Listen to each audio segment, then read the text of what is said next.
This is the Benefits Buzz Podcast, your weekly pulse on what's happening in the world of employee benefits.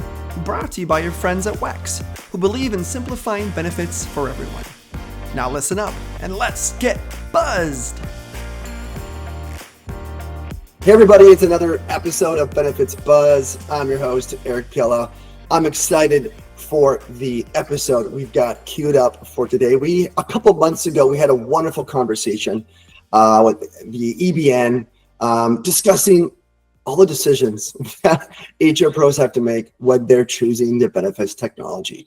What are some of those key considerations? What should they be looking for? What should they be avoiding? It was a wonderful conversation. We had our very own Liz Gordley, who was our WEX strategic business developer. We had Leslie Miller from Leslie Miller Insurance and Stephen Galvan from Lockton, obviously a huge broker consultant. It was a great conversation. So we dive into what do we look for when we're looking for human capital management?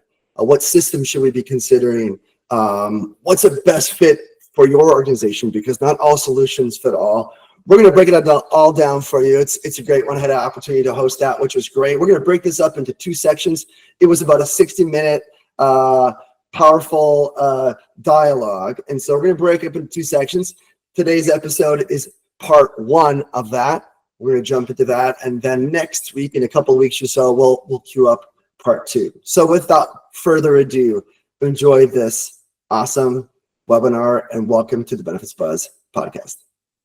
Hello and welcome everybody. My name is Eric Piella. I am with WEX and I am delighted to be your host, your moderator for today's webinar. We're so glad you arrived and it's taking time out of your day to join us.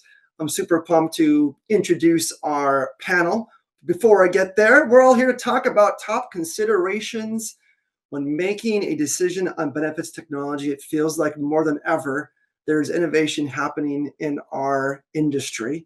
With the onset of AI, I feel like there's a lot of decisions, a lot of technology, a lot of things to consider when you are thinking about investing. So we want to dive into all those. What are those top considerations? And we have a wonderful panel in order to do so today. We're going to dive into what are the different types of benefits technology platforms that are out there and what we're hearing specifically that HR professionals mean most to them. Two, we're going to talk about how does integration, how does flexibility and ongoing support play into your decision-making process? And last but not least, technology is beautiful, but what's even more beautiful is a successful implementation of that technology. So we'll talk through things you might want to consider when you are looking for new technology when it comes to implementation as well. With that, I want to introduce our wonderful panel we have today to dive into these topics. I'm excited to introduce them all.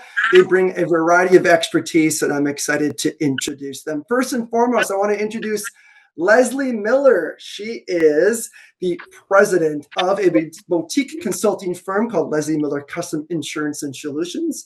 It was founded in 2013, and Leslie has found a nice little niche specializing in sourcing technology and technology-enabled solutions in the human resources or tech space. Her firm supports the middle market brokers who outsource their technology practice, as well as those who have a technology practice that has reached their capacity. Leslie, we're pumped to have you. Thank you. Welcome. Eric, thanks for including me in this. It's going to be a great conversation. Awesome. We're excited to hear more from you. Next up is Stephen Galvan. He's the Assistant Vice President, Solutions Consultant at Lockton. Stephen joined Lockton in 2016 and has spent over 16 years in the HR technology space. Stephen partners with clients and prospects to drive business transformation through HCM technology solutions. Stephen, welcome to you as well. Thanks, Eric. Looking forward to the discussion today. I am looking forward to your insights as well as I know our attendees are. And last but not least, we have our very own Liz Gordley. She's the Senior Director of Business Strategy at WEX. She's a senior strategy leader, and she's helping businesses with lead growth initiatives across our organization. She spent over 15 years in the HR technology space with specific expertise in the bed admin and HCM operations, sales, and strategy. Liz, welcome. Thanks, Eric. Great to be here. Looking forward to it. So there we go. We've got our trio of experts that I cannot wait to dive into and get their feedback. Before we do so, we can't start a webinar without a little bit of housekeeping. So we have a couple of those that we want to make sure and cover today. First and foremost, we are going to have live polling throughout this webinar, which means we want to hear from you. We want to get your feedback, your thoughts, things that you're experiencing. So you're going to see that throughout the webinar today. It's going to pop up on the top left of your screen, I'm told, so keep an eye open for that. And of course, we want your questions. You'll see a Q&A as well. We're going to have dedicated time at the end of the webinar, or we'll make sure and address a lot of those questions. And if possible, we'll address those throughout the presentation as well. So again, don't be shy.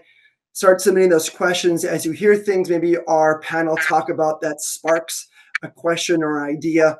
Feel free to put it in that Q&A box, and we'll make sure and address it either real time or at the end of the event. So before we get started, you might be asking, WEX, why does WEX care about this? Why are they passionate about benefits technology? Why are we monitoring such an event? And the truth is, we are a benefits technology company we are dedicated to simplifying benefits for everyone. So employers turn to us for full benefit administration, where they can enroll, use, and manage all their benefits in one space. So we love this topic. We're passionate about this topic. We also administer spending and savings accounts, so HSAs, FSAs, LSAs, all the SAs you can think of that are in the health and benefit space. Of course, COBRA, as well as compliance services like ACA administration and our dependent eligibility audits.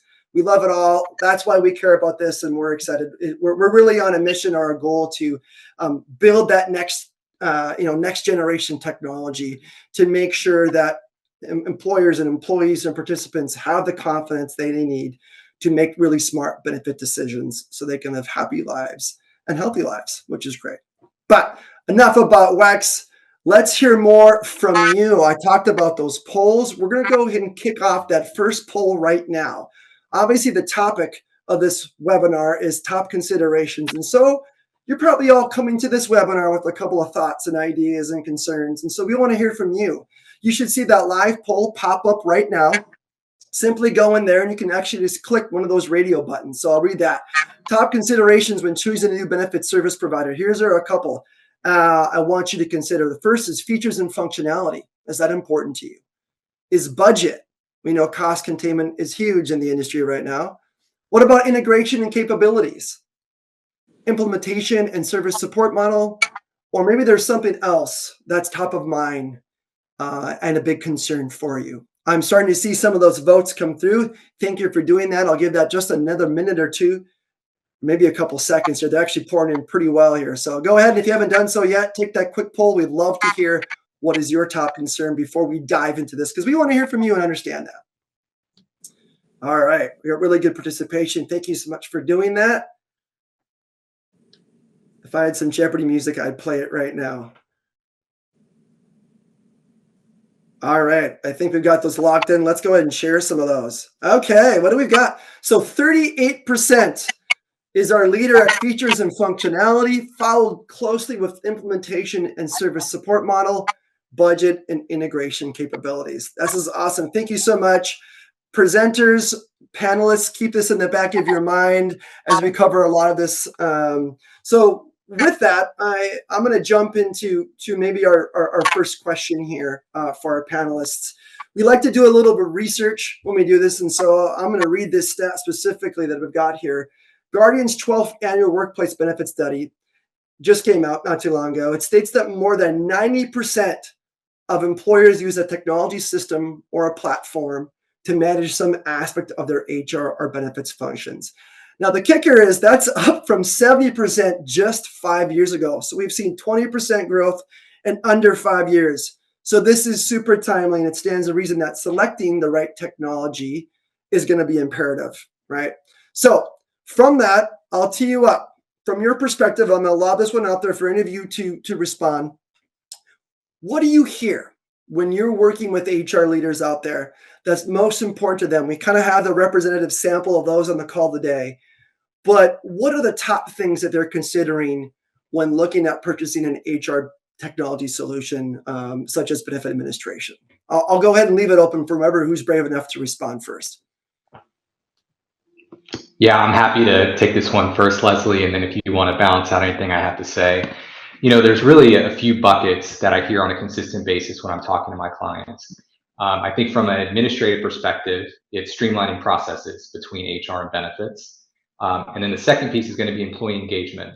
How do we actively stay in front of our employees so they know what programs that we're offering, and stay in a connected space around technology? I think that's the challenge that we see a lot is clients are sitting on a multitude of technologies that don't always talk well to each other. So how do we create an effective communication plan so we can engage our employees and make sure we promote our programs that we have internally? And then the third bucket, I would probably be the cost containment component of that. How do we continue to balance costs with these new features and functionality? Leslie, I don't know if you have anything to add there. Oh, Leslie, looks like maybe you're still on mute there. Here we There go. we go. Thank you. You got me? Okay. I So got you. I was actually surprised that the Guardian survey said only 90% of people are in the technology market, because I feel like it's 190% of the people in the technology market, because it's 2025. And the work I'm doing now is helping people buy for 2026. So the couple things I want to say about it, and I want to tie this also back to the initial poll that our audience completed. My buyers are pretty sophisticated buyers. This is the second, third, sometimes fourth time to market exploring technology. So they've gotten really good about knowing what their needs are, what their gaps are, and they have the language to identify what they need a system to do. But the systems have also accelerated in their development and their technology. So what you thought the gap was last year could have been overcorrected this year, and you're not buying it until next year. So we feel like we do a lot of deep dive to really understand what people are asking for, what the hits are, what the misses are, what's on the roadmap to come. And then to Stephen's point, my clients right now are very immersed in the chaos of the world that we live in today. And they are trying to manage a multi-generational workforce, which requires a lot of benefits and a lot of engagement and a lot of technology to make that happen. So we see that as the really big ask. And the example, and then I'll turn it back to you, Eric. The example would be if you have boomers, they probably care about life and disability and 401k. And if you have Gen Z, they care about pet insurance, paying off student loans, and maybe attractive rent or mortgage options. You got to offer everything to the right audience at the right time. That's great. A lot of variety there. We got a more sophisticated buyer and a lot of different individuals, right, that you're trying to support. Liz, I know you probably have thoughts on this as well. Yeah, I think the response to the poll was indicative of our time together here. And it just, in addition, while budget maybe wasn't the top consideration, it certainly is a key consideration. HR teams and leaders have great expectations, but sometimes they're trying to manage to a particular budget. And so making sure you have a benefits administrator that is flexible and can help HR teams get the most bang for their buck based on what is most important to them is a really important component as they're trying to make everything work within the constraints that they have, especially as we're trying to manage healthcare premium, rise. There's different factoring components. And so making sure that HR technology providers can fit within the employer's budget is really, really important. Yeah, it's a complicated landscape in which we're looking to operate in. From what I'm hearing, there's a desire to be able to provide a variety of benefits and options, but more and more scrutiny on keeping those costs contained in order to do so. So we kind of have this paradox of how do we provide the most possible flexible benefits, but keeping things under control. So a lot to it. This is great. We're kind of reaffirming, I think, some of the things we saw in the poll and some of the things that you're hearing out when you're working with employers directly. Now that we understand some of the concerns and considerations, I wonder if we shouldn't maybe break down. We're talking generally about benefits technology, but we all know there's different types of benefits technology. And so I want to maybe take a moment to talk about the different types of solutions that are out there and how do employers choose the right one from there. We've got HCMs who have this really wide breadth, right, of offering, whereas you have maybe a standalone benefit administration offering that's super specialized with an end-to-end focus on that benefit administration piece. And so I know there's probably value on both ends. And again, another stat here, 69% of HR professionals are planning to increase investment in digital benefits platforms to support benefit administration and communication in the next 1 to 3 years. That's from Mercer's report. So it's happening. They're figuring out which is the right one. Leslie, I'm going to start with you, kind of based on those that you serve. From your perspective, what are the main differences between the types of technology platforms that are in the market today, if you kind of lay it out for our attendees?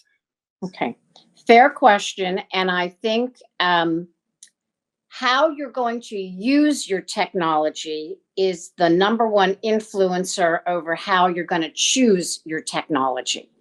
So I want to start at the beginning, and I'm going to use HCM as the beginning.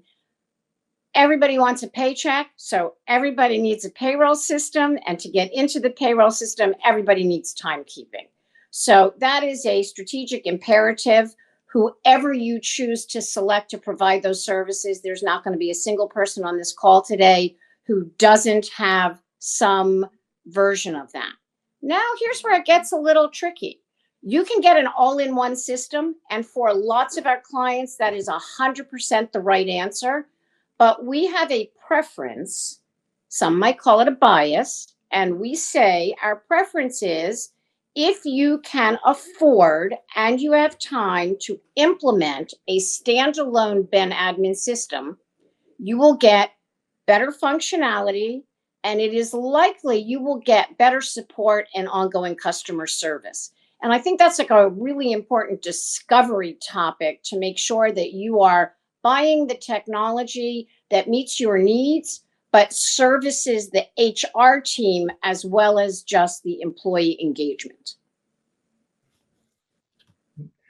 And that's great. Sorry, okay, Eric. Thanks, Stephen. No, go ahead. I was going to double down on that. I think the importance of identifying what your human strategy is before selecting your technology is imperative, right? Because depending on where you're at as an organization, if you're a company with a few hundred employees or a company with a few thousand employees, your infrastructure internally and how you advocate for your employees and how you engage with them could evolve over time.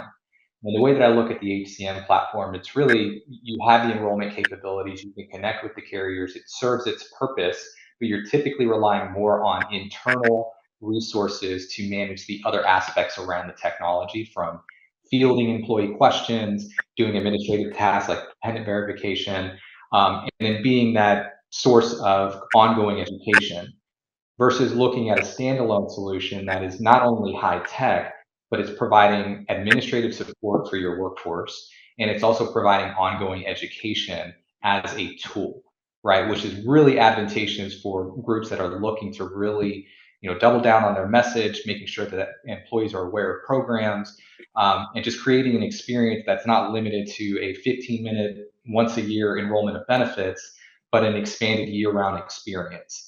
So I think that is what I like to weave in the conversation when we're advising on different technology solutions, as part of understanding what your strategy is today, what are your parameters on growth going forward, so that you have a solution that scales with you.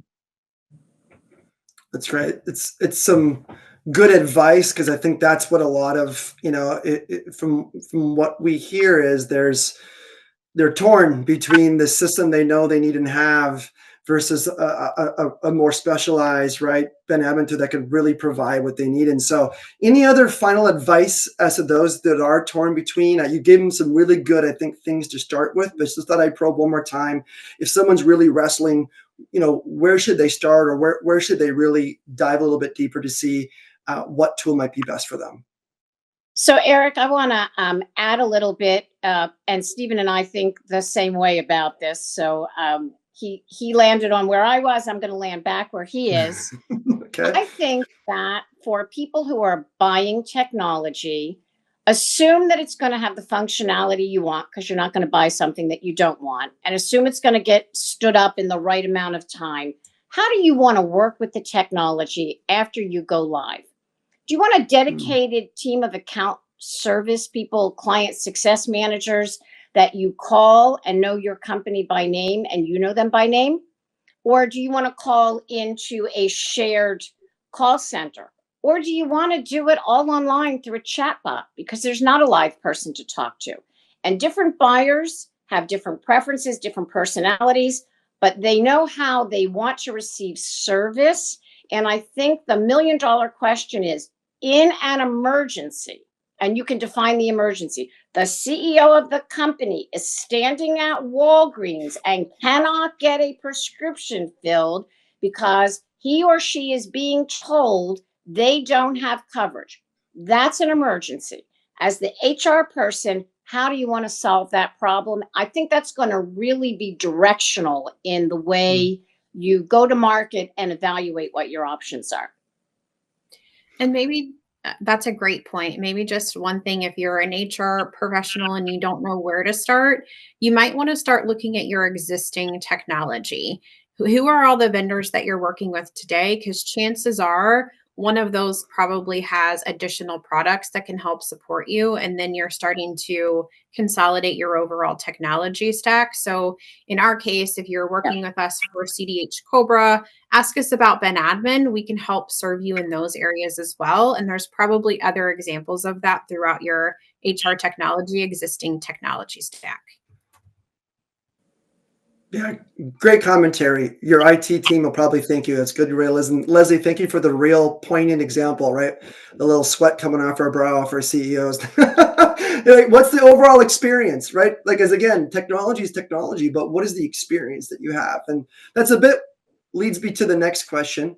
You know, these technologies don't operate in a silo because they do often need to be connected to other things that are with happening or technology already implemented within your organization. So my next question is going to really maybe dive into integration and the flexibility within the solution. I know this is paramount for a lot of people. A lot of times it's a must checkbox. Does this integrate with tools that we have? So I would love, again, you mentioned payroll, Leslie. It's a great example, right?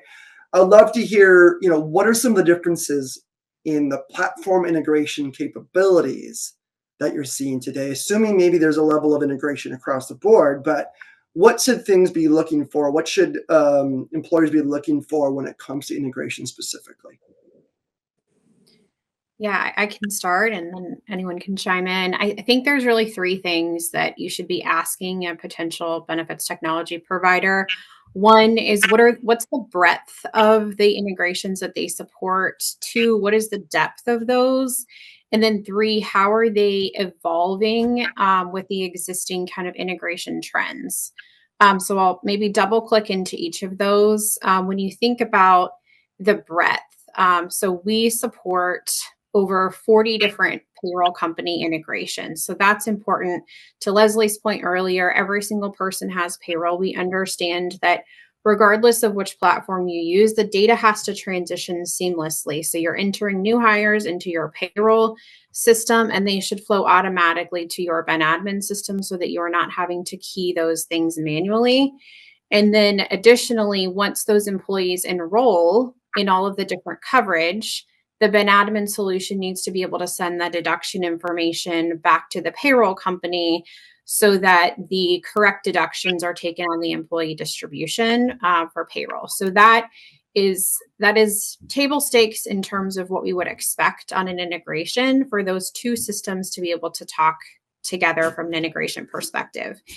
And then when you move to the example that we all cringe about, where the CEO is sitting at Walgreens and doesn't have a prescription, that's on the other side of integration when it comes to carrier and sending the eligibility and actual enrollments to the carrier so that the coverage is there.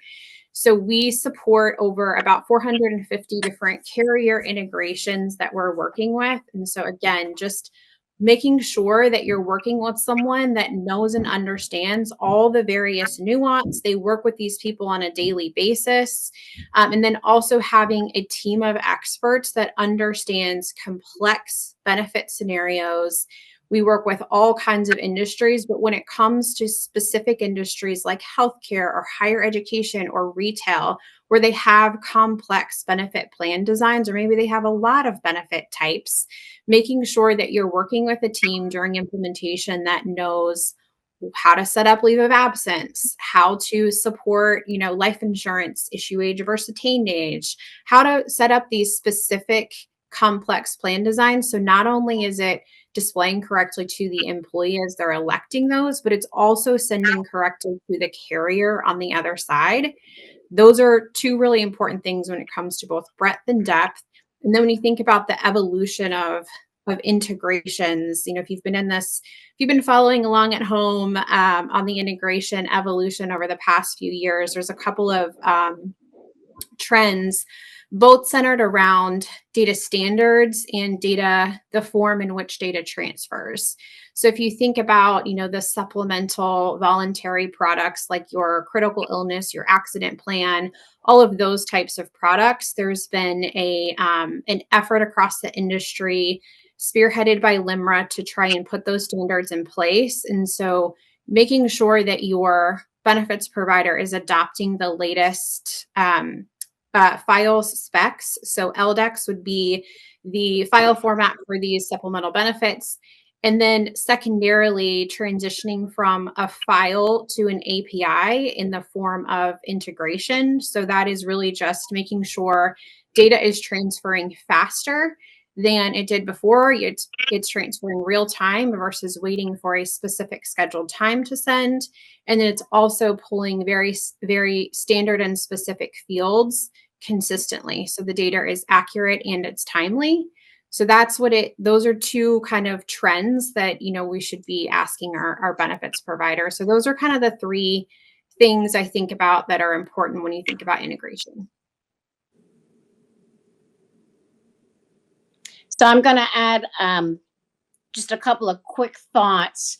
We make this sound very scary, right? We make this sound like a lot of work and very scary because it's a lot of work, but it's not really very scary. There's a lot of people that that can help you through this process. Sometimes reviewing your technology, renewing your technology, or replacing your technology can be a gift because it gives you the opportunity to literally look at the insurance products that you offer that reside on these platforms, and you get to clean them up. So I have sat in rooms, as has everybody on this call and everybody in our audience, and we all look at each other and we say, so is it the birthday, the month that they were born in, the end of the year in which they were born? What's the birthday rule? And everybody looks at each other. You have a chance to clean it up because you know what? We can find out what the birthday rule is with that carrier for that product. We can clean it up and we can be consistent across all of the policies and all the products we want to offer. So makes everybody's life easier, and it gives your employees and their dependents just like a great experience because you are not the second phone call when the first experience wasn't what they thought it was going to be. That's great. Liz, go ahead. Yeah. Sorry, I just had to add this because it was so good. And Leslie said it the other day, but you have a village when you work with the HR technology providers. You've got your broker, you've got your advisors, you've got your carriers, you've got your technology provider. We are all here to help and work on an employer's behalf because we know each other. We know what it takes to get these things done, and we're doing it on your behalf so that you don't have to, and you can focus on other things around driving engagement and retaining your employee base. So lean on your vendors, lean on your village. Awesome. Thank you, Liz. Great perspective. Leslie, I appreciate the thoroughness of the, just making sure that we think about there are wins within here. It doesn't need to be as scary as it sounds, which is great. Stephen, thoughts there, or should I jump to the next one? Well, Liz actually beat me to bring it up previously, so I don't have anything to add. I think they said it pretty eloquently, so we can move on to the No next worries. No worries. I'm going to keep you on the hook for the next one. So, all good. Well, great. Well, I want to pause. It's time to take another poll. We want to make sure you guys are still engaged. We have another question that we'd like to move towards, and that is around the next phase of our episode here with our webinar is going to be implementation. So we want to know from you, how long did your, if you can think back, how long did your last benefits platform implementation take? Was it 3 to 5 months, 6 to 9 months, or more than 9 months? Hopefully this is a question you can answer with a smile on your face and not bring up any bad memories, but you never know sometimes. So we'll go ahead and give another moment or two for folks to fill that out. I see lots of them again pouring in. We're going to dive into a little bit things, little things you should consider around implementation and support as soon as we wrap this up to really dive into what are the important things to consider when it comes to implementation of benefits technology. All right, the results are in, folks. And the winner is 59% at 3 to 5 months, followed up with 24% at 6 to 9, and 17% of you went through a longer 9-month plus implementation. So a decent variety, if you will, across the gamut of implementation. And I want to take that. So thank you for sharing, everyone that participated. Panelists, we're going to talk about time because we know that time of implementation is certainly a factor. But I'd also like, because that's one of the things that's top of mind, but I'd also like to add on to that. In addition to the timeline, what are some of the other critical components that are important to set up an employer for a successful implementation? Maybe I'll throw that one to you, Stephen, if you're okay answering that, since I'll let you off the hook on the last one. No, absolutely. In our practice, we do about 65 implementation project management year over year, and about half of that is full HCM, half of it's benefits administration. So this is very near and dear to me. And I think one of the consistent things that come up is having a good change management plan. Right? When we think about cutover activities from the legacy technology, your communication plan to your employees about the activities that are going to be taking part of this transition, I think are vital, right? And I always keep on the front of mind is that employee experience first. This is going to be their introduction to a new system. So it's important that we get it right and it's a positive experience, and we're going to get the engagement following this. So outside of data integrity and making sure the timeline is sufficient, I'm always kind of making sure we intertwine a change management component to that to ensure success. That's great. Leslie, any thoughts from your perspective?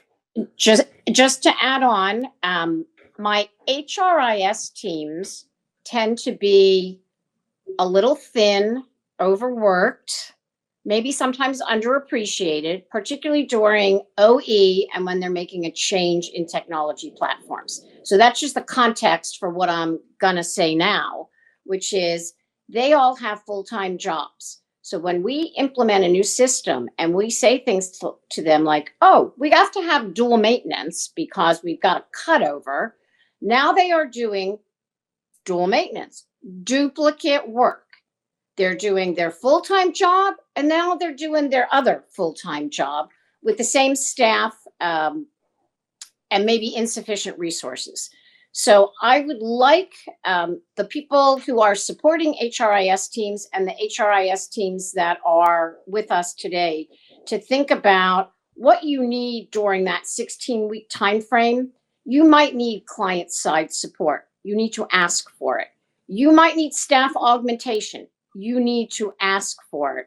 And you may need to think about whether or not the vendors that you're selecting have any opportunity to speed up the process through some kind of an AI solution. And the example, I tend to be very practical with my examples.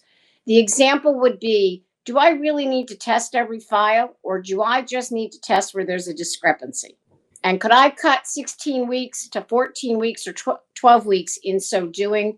That's a really big win for my HRIS teams. And that gives you a better experience for the go live.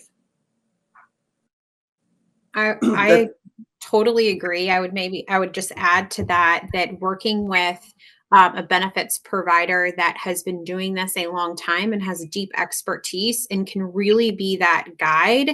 We work with a lot of small HR teams. Sometimes they're newer, sometimes they don't have as much tenure, sometimes there's a myriad of things that could happen, and working with a team that really knows what they're doing and can guide you will help prevent downstream impacts when you're in ongoing support and you're potentially experiencing issues based on how you set something up. So I think that's the other really important consideration. Yeah, fantastic advice from all three. Thank you. I love that. I'm going to take this a little bit. I'm going to wrap in. So everyone knows that implementation and the onboarding process is extremely imperative, which is what we focused a lot of our thoughts on. But what about, which I feel like is just as critical, what's that ongoing support and service look like? Would love your thoughts from that perspective. Are there certain models that you see being offered that employers should consider? So I would say this, in what I really like about the standalone options. I think the standalone options kind of give you a hybrid approach, right? So if you're looking to look at some outsourcing but not full outsourcing, you can kind of ebb and flow with as you evolve with the relationship with that vendor. But beyond that, I think a couple things I would make sure we do is leverage your broker. Right? Your broker is helping you with marketing the plans, putting these programs in place. You want alignment there with your technology. So I think keeping that a open stream of communications important, especially as plans change and things change. So I think that's an important aspect to kind of consider there. The other part of it too is that I think you have to realize that even though you've gone live with a new system, refinement on the margins is almost a necessity, right? Not just from what you maybe think you understood going into the implementation, but as things evolve and change with your organization, you may need to tweak the system a little bit to make sure that it's continuing to scale with you. So I think just to kind of underscore that, leverage your broker where you can to be part of that conversation when you're implementing these new programs. And then also understand that the models that are provided, especially on the standalone side, are fairly agile in terms of where the support lies and what you may want to take in-house over time.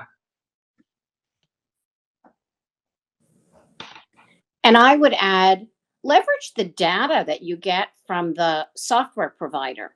They know where they're getting calls. They may have data that you haven't had a chance to fully analyze. They know where they're getting calls. They know the times of days, and they know the constituents that are calling, so that they can give you some real intelligence around gender, age, location, which could help you either adjust a communications program, an education program, a vendor day, a benefits fair. Remember benefits fairs? People still do them and they still work. But the great news is you have so much information right now that you can really tailor it to meet the needs. And I would say your vendors can be your best partner in helping you improve their program. Yeah, that's great. That's great. Liz, I'll let you go ahead and respond too. I love the word partner. I think having a strong governance is really important when it comes to, helping support the customer and what their end goals are. But it is a true partnership. I just think back to the customers that we have today. We have walked with them through many different scenarios, through acquisition, through opening new locations, through, we all walked through COVID together and what that brought. And, the only solution we can't solve is the one we don't know about, or the only problem we can solve is the one we don't know about. So I love that word partner. And like, that's what we're here for. We're here to help HR teams be successful. That's great. I'm going to ask us a tough follow-up question, but I know you're all willing for it. Let's take off our rose-colored glasses, because as much as I love to say that every single implementation that we've been a part of has gone flawlessly, we also more than likely have come across a couple of learning experiences. And so for the benefit of all of our listeners, what are some of the risks or pitfalls that that can come with making the wrong decision? So is there any learnings that you'd like to pass along, or things that they should just consider if the right decision might not be made, or things to double check just before they move forward? Sure, I can jump in and take this one initially. There's a couple of things that I think about, and I go back to that poll that went up around implementation timeline, right? I'd love to be more in that 6 to 9 month box, but I did see quite a bit from shorter than that, 3 to 5 months. Speed is not everything, right? Just because a vendor can stand up technology quickly doesn't mean that you should, right? The forethought on the understanding what our requirements are as an organization, doing a sufficient testing plan are all vital in trying to implement a product appropriately. So if you don't do those things, you could end up with a half-baked product that's going to require another year to kind of fix what wasn't addressed initially, right? And that could be very painful for administrators and for employees. Or maybe we just kind of blew past everything and there's just misaligned expectation on who's doing what as part of the larger benefits administration process. So I think those are the misses, and you could end up spending a couple years trying to fix what you didn't address during implementation, or you may pull the plug and look for another provider, and hopefully you're going through that diligence ahead of time on the second go around. So those are kind of my thoughts. I'd be curious to hear what you have to say, Leslie. Well, first I have to unmute myself. Okay, so ditto, ditto, ditto. And then my advice to all of my clients these days is, let us make sure we actually understand APIs. Like, APIs are the new black. And we talk about it as if it's a thing. And, 100 years ago, we used to say, oh, if you've seen one HMO, you've seen one HMO. Well, if you've seen one API, you've seen one API. So before we get all excited about it and we don't allow enough time, we should understand in advance who has created the API. Is the information bi-directional? Is there an API actually for the products that you've selected from that insurer? Or are there other products that are API enabled and they're not the ones that you use? So to your point, Stephen, if you can get ahead of that conversation, you can eliminate a lot of that disappointment, because you will know in advance what rational expectations are. And the old days of we can integrate with anybody, nah. Oh, it's 834 flat files. Nah, you got to really ask the questions about integrations, how they're going to work, if information is going to be bi-directional. Everybody write down that word. Is the information going to be transacted on a bi-directional platform? Because that will uncover the conversation that you want to have. And I think that speeds you to a really good result. The breadth and depth in that conversation is very important. API and also your payroll integration, right? I think sometimes where the calls that I'll get is we didn't spend enough time talking through requirements on the payroll file that needs to go back and forth. And then there's misaligned expectations there, and you spend a lot of time trying to resolve it. So invest the time on those integrations, because it'll save you a lot of time in the long run. That's great. Agreed. I appreciate. I was like, okay, good. I was gonna say, I really appreciate the real talk, because again, I think if there's one thing that we can hopefully is glean from those experiences and share that wisdom with our listeners. And I appreciate all of you for doing that this entire webinar. I want to end with our last poll question, and then we'll get to Q&A. So we have one last poll question. Curious how timely this is for you. Are you considering a change to your benefit administration technology in the next 12 months? You can vote yes or no. Again, some of this may be super timely for you as you are in the process of considering making that shift, that change, or a new purchase. And some of this, maybe you're just doing your due diligence and research, and any answer is correct. We would love to get those responses from you as well. And then I'm going to open up for Q&A. So if you've had a couple of questions in your mind that you've thought of that you'd like to make sure and ask our panelists, we want to take them from you right now. So it looks like we've got a couple of those votes coming through. Again, you find them in the top left corner of your screen. Next 12 months, yes or no? All right, it looks like we've got those starting to slow down a little bit.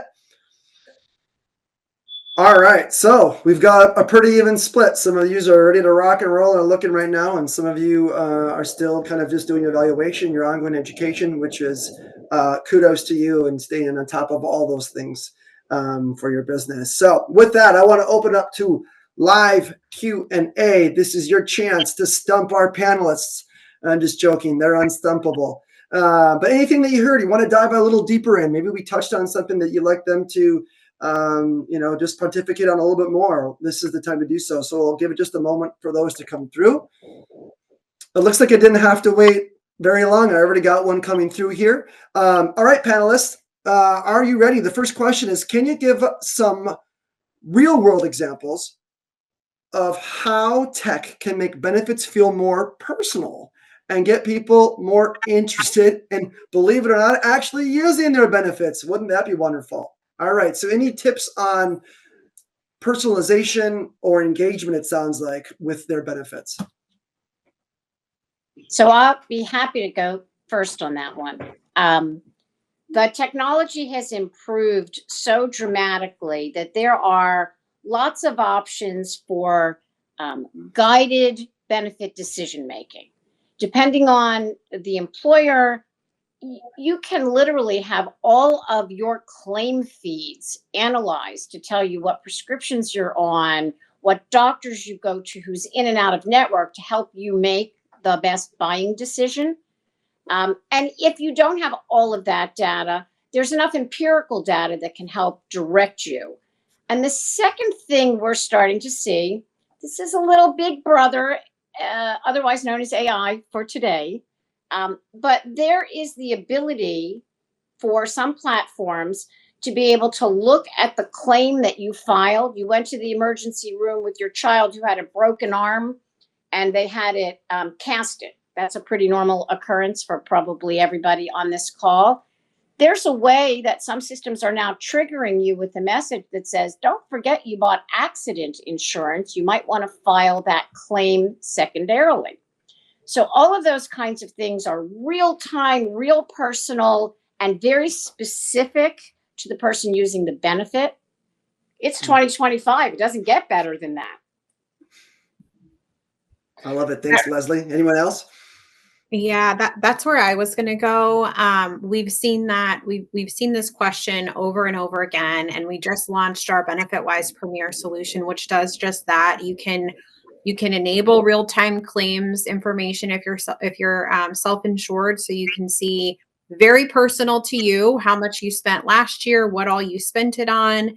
And then as you're picking your next plan selection, is my doctor in network? Is my, like, all of the things that are personal to you and what you know are going to be your benefit situations for the upcoming year. There is ongoing components to that, as Leslie suggested. It's really geared toward helping the employee, one, optimize all of the benefits that they're on, and two, helping them save any out-of-pocket expenses. So it's really just making sure that people enroll in their benefits, and then, let's be honest, sometimes they forget that they have them. So it's how do you maximize those so that, they're hopefully going to remember all the value of their benefits and ultimately retain themselves with that employer. Well, you guys didn't save much for me. You guys hit everything. But I would agree. I mean, I think the claims integration component is vital, not just during enrollment, but ongoing. And where I've really seen some value in is just, again, to Leslie's point, like promoting programs that already exist within your organization. So if we're out here and we're going to doctors, or we see claims come up that could be resolved by one of the programs that are currently in place, that's a good nudge or a good promotion by leveraging some of these tools to to drive some of those actionable items. So I agree with everything that Leslie and Liz highlighted. That's great. I'm seeing more questions roll in here. One is specifically, do you offer a benefits enrollment system catered towards public higher education for specific benefits? So a bit more of a industry specific solution there.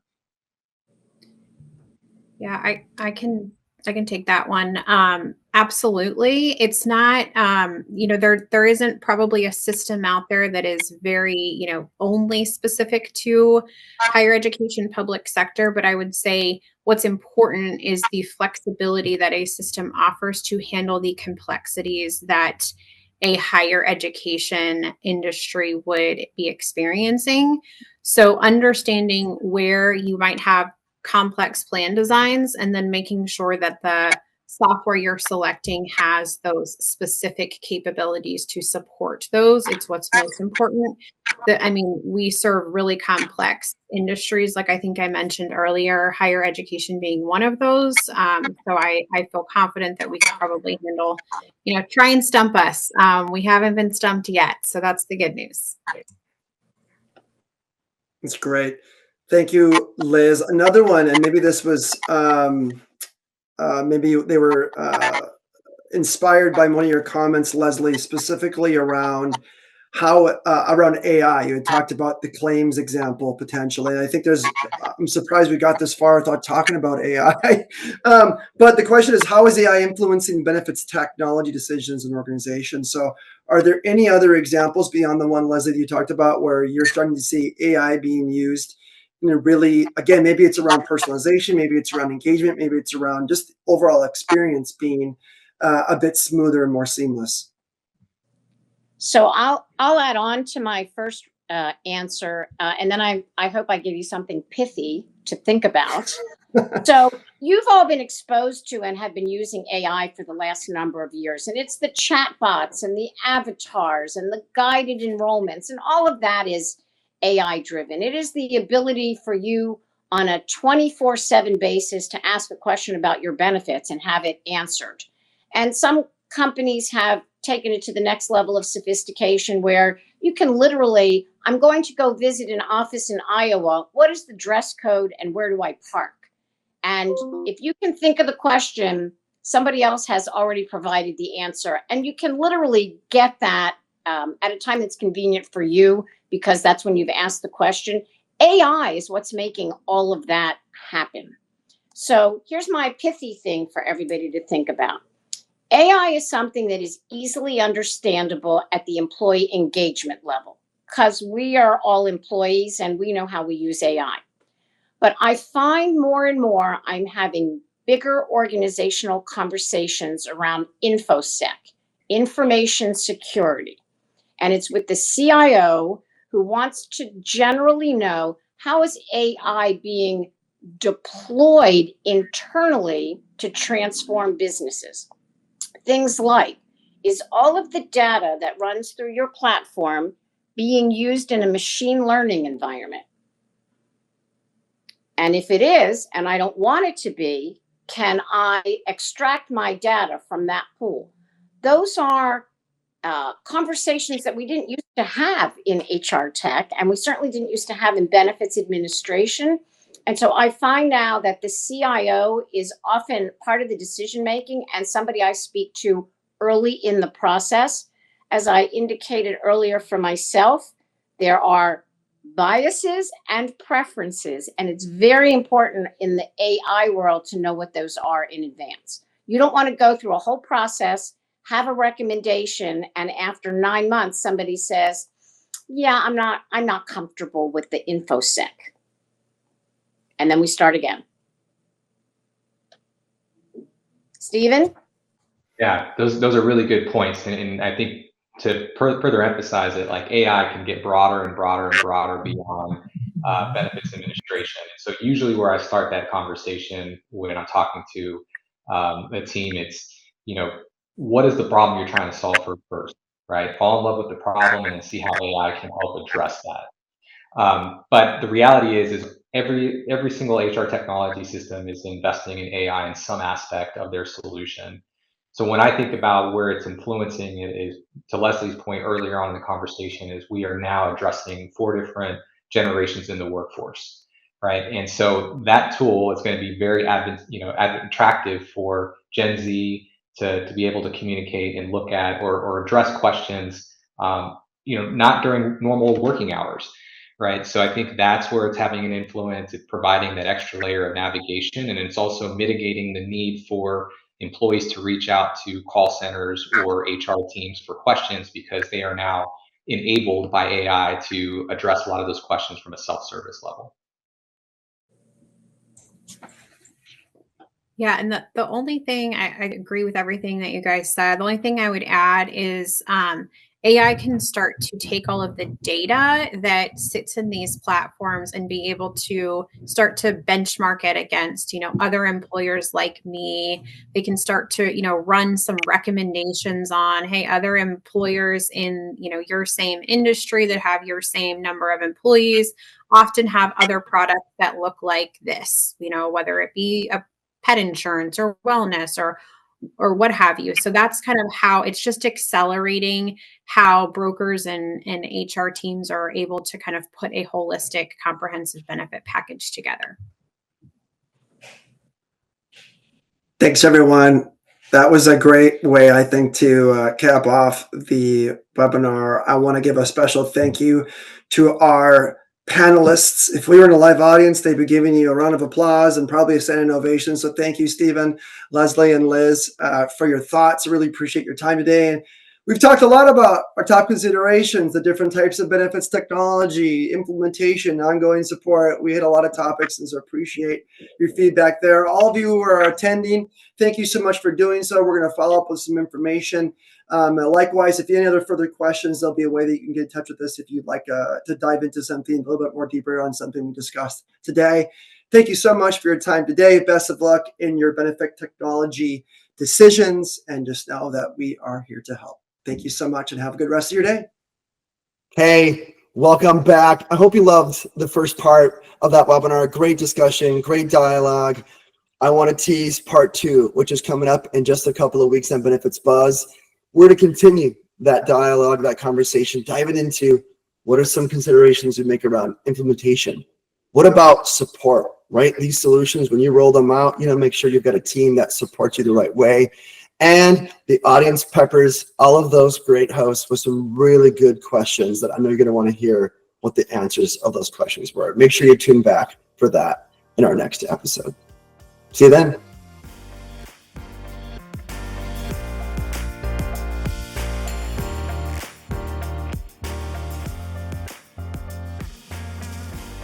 WEX is in the business of simplifying benefits for everyone. Now, although we certainly hope our podcast sparks some aha moments, like that was pretty cool, but of course we cannot provide legal, investment, or financial advice. And, well, therefore, nothing shared in this podcast should be interpreted as such. We encourage you to seek out appropriate professional advice regarding your plans. Hey, congratulations! You made it through our disclaimer. Thanks for listening.